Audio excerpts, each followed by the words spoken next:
திராவிட முன்னேற்ற கழகத்தில் வந்து பல ஊர்களில் நிகழ்ச்சிகள் நடந்திருக்கு. கோவையில் வந்து பெருசாக எதுவும் நடக்கலை. அதனால இங்கே பல நாள்கள் ஆகிவிட்டதால் இங்கே தேர்தலுக்கு பிறகு நாங்கள் வந்து கட்சி தேர்தலுக்கு பிறகு இங்கே நிகழ்ச்சி நடத்த வேண்டும் என்று வந்திருக்கோம். அது தவிர முக்கியமாக எதுவும் இல்லை. மது விலக்கு சம்பந்தமா இந்த பெண்குழு தினத்தில் ஏதாவது பண்ண போறீங்களா? மது விலக்கு பற்றி பேசுவோம் நிச்சயமாக. இது நாட்டை தழுவி இருக்கக்கூடிய மிகப்பெரிய பிரச்சனையாக இருக்கிறது. ஒரு குடும்பத்தில் கிட்டத்தட்ட 45% அந்த அளவுக்கு வந்து அந்த வருமானம் வந்து கிட்டத்தட்ட மது அருந்துவதற்காக தான் போய்கொண்டிருக்கிற ஒரு சூழல் வந்து உருவாகிட்டு இருக்கு.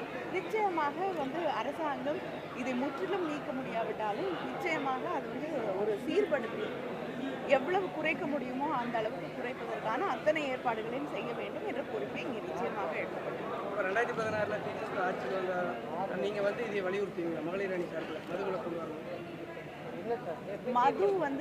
மது விலக்கு வந்து எந்த அளவுக்கு சாத்தியம் என்று எனக்கு தெரியவில்லை. அதை பற்றி சொல்லிக்க வேண்டும். ஆனால் நிச்சயமாக அதை ஒரு சீர்படுத்தி எந்த அளவுக்கு கடைகளை குறைக்க முடியுமோ எந்த அளவுக்கு வந்து அது கிடைப்பது என்பது ஒரு அரிதான விஷயமாக இருக்க வேண்டும். அது மட்டும் இல்லாமல் இந்த பழக்கத்திலிருந்து அந்த பழக்கத்தில் ஈடுபட்டவர்களை விடுவிப்பதற்கு வெளிக்கொணர்வதற்காக பல சிகிச்சை முகாம்களை நாம் நாடெங்கும் உருவாக்க வேண்டும். இதையெல்லாம் நிச்சயமாக வலியுறுத்துவோம்.